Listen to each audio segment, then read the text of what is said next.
Hey, Trent, well bowled, mate. Three different cities, three different pitches, three convincing victories. Can you explain how it's all panned out?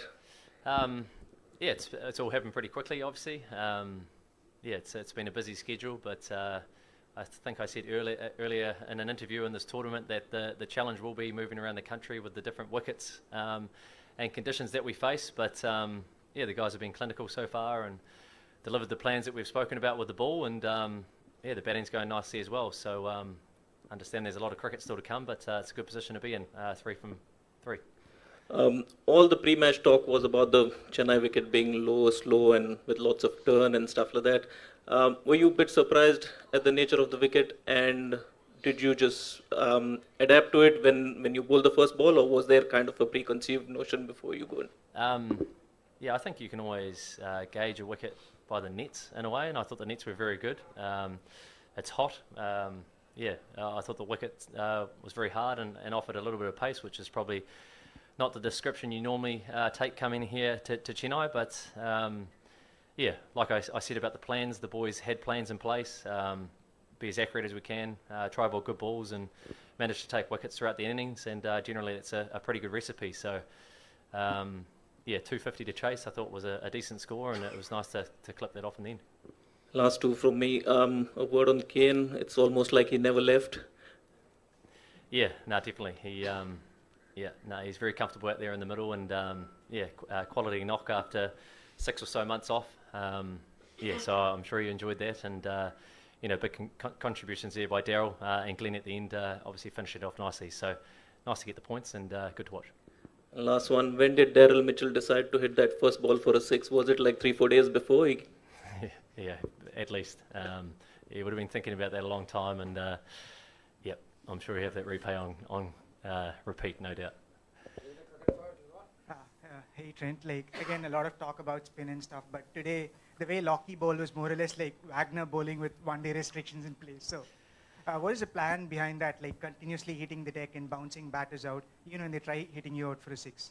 Yeah, yeah, Lockie plays a huge role for us, and you know, a guy that can bowl 150k and you know, has some great skills. It was nice to see him get some reward today, and yeah, no, he's very clever with his plans, and he likes to attack in the role that he's in, and yeah, hopefully he's going to play a big role for us over the next couple of weeks. And like you guys like believe like Chris Donaldson and Will Young had a big day out as well. They were right at the edge of the boundary, ferrying drinks to you guys, like trying to keep you in good shape in this heat. So how hard was it to sort of keep coming in and going at Bangladesh? Yeah, I don't know what the cameras were showing, but I actually struggled with the heat there for a little bit. It was yeah, just coming out of the nice air-conditioned changing rooms into Lytton Das, who was charging me first ball, was pretty exciting. But yeah, Chris plays a big role in getting us bowlers fit. You know, all the support staff and the guys that don't play a big role as well. So it was a group effort today, and looking forward to the next one. And lastly, from me, like at the innings break, you spoke about how you sort of gained control over that knuckleball. We actually saw a lot of that in the MLC as well, where you got a lot of wickets in the knuckleball. Could you just talk us a bit more about how you gained control over that 2.5 years or so? Yeah, practice, the old cliche.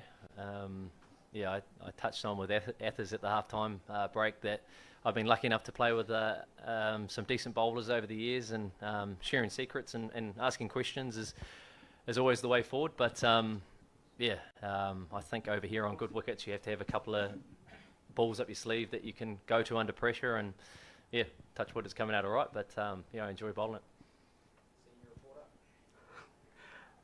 And as you said, you were a bit surprised, but I found it interesting that Lytton Das charged on the wicket, first ball. Actually, have you seen that? I mean, before releasing the ball, that he's just coming down? Did I see him do it? Yeah. No, not really. No, he just, yeah, it all happened very quickly, but I'm pretty sure everyone knows that I like to bowl in-swingers and know what I'm trying to do. So, yeah, he had a plan today to be aggressive, and I was lucky enough to come on the right side of it.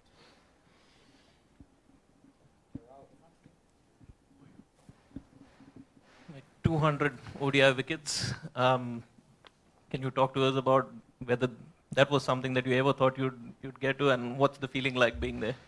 Yeah, I'm very proud of it. It's yeah, come with a bit of hard work, and yeah, I've always enjoyed one-day cricket, and there's been days where it's been a lot more successful than others, but yeah, no, very good feeling to tick off 200. So third fastest today here, which is pretty exciting.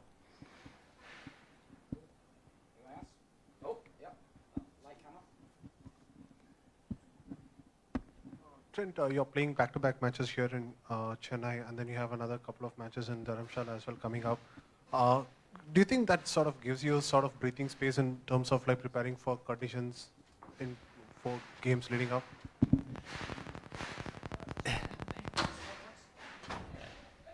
Yeah, I think the way the draw has panned out for us to be able to settle into the same venue a couple of times is probably a positive. Yeah, as I spoke about earlier, those conditions are going to be the big challenge as you move around the country. But yeah, obviously each venue brings a different opposition. Yeah, big match again against Afghanistan with some guys that know these conditions very well as well. So yeah, we'll go away and have a bit of a chat, but yeah, understanding those conditions and understanding how to, I suppose, bowl and take the game deep and with the bat is going to be a big thing. So we look forward to that challenge.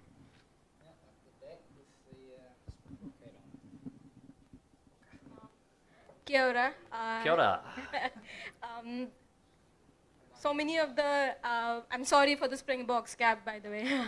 So many of the New Zealand players have played in Chennai, especially for the CSK, and that support will always be there. But to see so many fans, especially the Chennaians, to come and support the New Zealand team with the black jerseys on, loud cheers, how was that feeling for you? It's the best part about coming to India, to embrace the crowd and you know, see the passion and the support behind the game. And yeah, some fans out there this afternoon braved the heat and yeah, got rewarded with some yeah, some pretty good cricket, I thought. So yeah, he's hoping for some big crowds coming up later in the tournament. Yeah, with the Rugby World Cup going on, it's at the end of what's been a really interesting tournament to follow. At the home, it's at the very different time zone. So they'll come to Cricket World Cup, it's mixing all these things. So what's the message at home for the fans who are following both Rugby and Cricket World Cup? And what are your expectations for the match against Ireland? Yeah, well, it's an interesting question. But yeah, the Kiwi support... the Kiwi sports fans back home will be having some late nights and some early mornings as well with the rugby. So, yeah, back the Black Caps and go the ABs basically. But I'm sure it should be a good game against the Irish in a few hours. Trent, a word on Kane's injury. Was it more of a precaution that he retired out, or is there something to be really I'm not worried sure, about? to be honest, sorry. Yeah, we saw he got hit on the hand and, yep, we'll watch the space.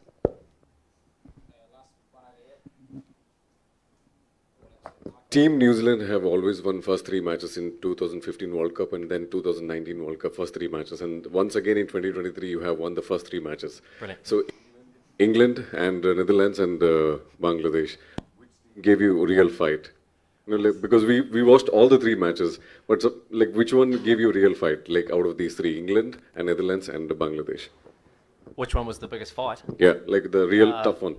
Yeah, they were all tough. Oh. Yeah, that's a tricky question. I won't single out any of them, but yeah, 2 points is hard to come by, so it's nice to have 6. Trent, I'm sorry I came in late, so if you had answered it, you can just talk us about Kane's knock. I mean, it seems like he's not been, it's not like he's had an injury, a knee surgery, 7 months. I mean, he scored 100 and 200 in his last 2 international games, and again, he comes out here, soaks up the pressure, 20 balls, and then he just does what Kane does always. So just talk us about his knock today.